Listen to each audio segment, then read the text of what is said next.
Students, जो हम अर्थशास्त्र में चैप्टर नंबर 4 कर रहे हैं खाद्य सुरक्षा वाला, उसी में हम थोड़ा सा पहला भी जो पढ़ चुके हैं थोड़ा सा डिटेल लेंगे उसका, और फिर अभी वर्तमान में हम जो देख रहे हैं स्थिति उसके बारे में भी चर्चा करेंगे।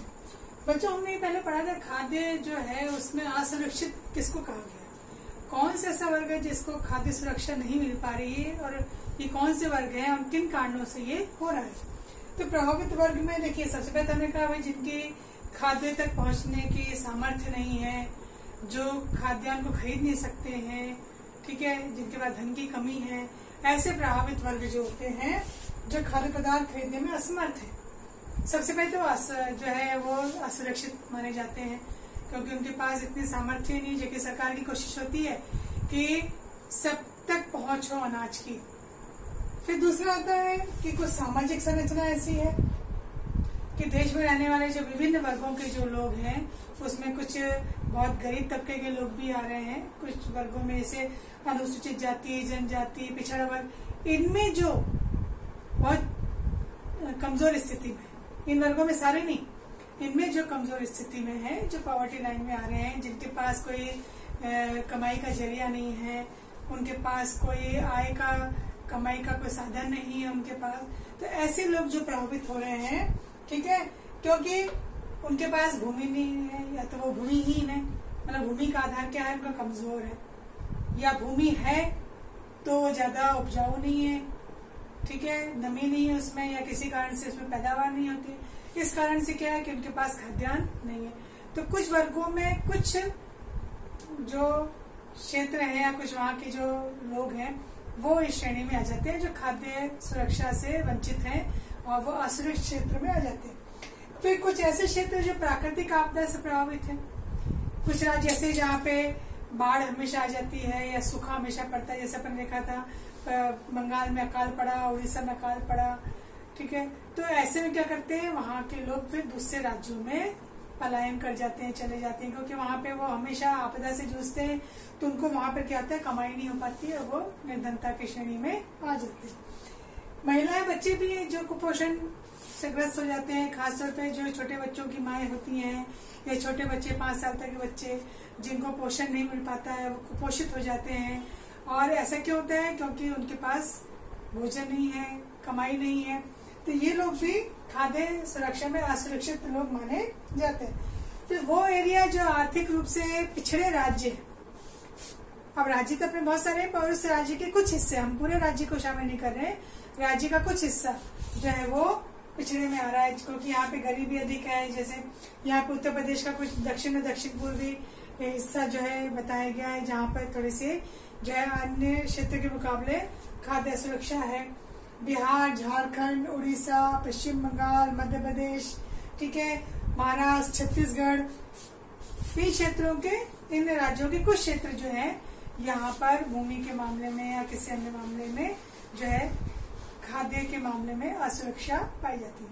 पूरे राज्य में नहीं, कुछ क्षेत्र में। तो वहाँ के लिए फिर सरकार क्या करती है, कोशिशें करती है वहाँ के किसानों को या वहाँ के जो गरीब वर्ग है उनको कुछ योजनाओं का लाभ देने के लिए, ठीक है, सार्वजनिक वितरण प्रणाली के तहत, राशन की दुकानों के तहत उनको कम कीमत पे अनाज जो दिया जाए, तो सरकारी कोशिशें करती है। भुखमरी भी एक आयाम है।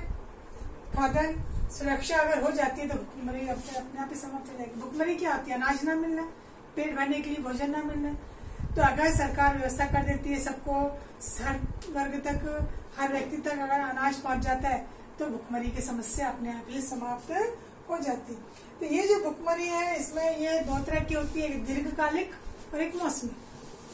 मतलब इसके 2 इन्होंने वर्ग बताए हैं भुखमरी के। दीर्घकालिक मतलब जहाँ पे भोजन की मात्रा या उसकी गुणवत्ता के आधार पे लोग भोजन नहीं खरीद पाते, वो सक्षम नहीं है, अक्षम है, वो उनके पास पैसा नहीं है, वो भोजन नहीं खरीद सकते।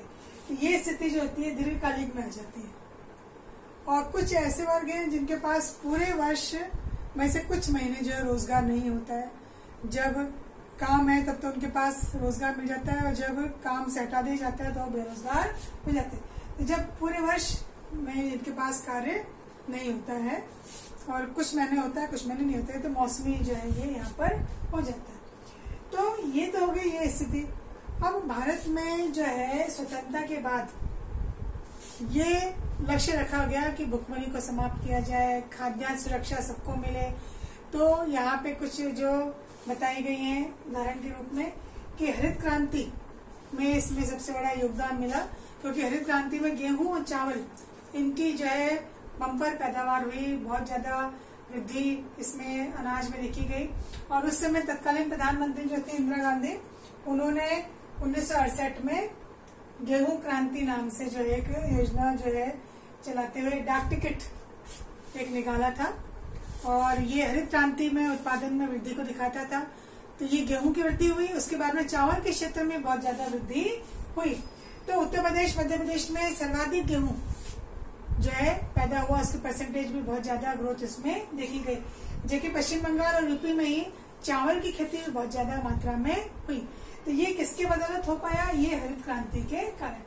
तो यही कारण है कि 70 के बाद ऐसा कोई देश में अपन कह सकते हैं हालात ऐसे नहीं हुए कि अकाल की स्थिति आई, क्योंकि हरित क्रांति के कारण जो है बहुत ज्यादा फसल का या अनाज का यहाँ पे पैदावार जो है देखी गई। तो हम यहाँ पे आत्मनिर्भर हो गए। तो यहाँ पे सरकारों ने, अगर हम कहते हैं कि जो हरित क्रांति हुई इसमें 2-3 चीजें पर बढ़ेगा। एक तो बफर स्टॉक। बफर स्टॉक कहते हैं कि जब बहुत ज्यादा अनाज की पैदावार हो जाती है तो सरकार क्या करती है, जिन राज्यों में ज्यादा पैदावार हुई है वहां से वो गेहूं जो है, चावल जो है, जो भी अनाज है उसको खरीद करके और उसको भंडार के रूप में रख लेती है। ठीक है, एक बफर स्टॉक जिसको अपन कहते हैं। और वहां के किसानों को जो है बुआई से पहले, मतलब जब फसल बोने वाले होते हैं तो उसके पहले वो उनको उसका मूल्य वो चुका देती है, और फिर वो जो गेहूं के या चावल के जो भंडार है वो अपने पास सुरक्षित रख लेती है। ऐसा वो क्यों करती है कि ताकि अनाज की कमी वाले क्षेत्रों में, ठीक है, या जो राज्य है वहां पर, या जो कमजोर वर्ग के लोग हैं उन तक अनाज का वितरण किया जा सके। तो ये यहाँ पर हो जाती है। और सार्वजनिक वितरण प्रणाली, इसके अंतर्गत लोगों को जो है अनाज की पहुंच तक लाना, उनमें सामर्थ्य पैदा करना।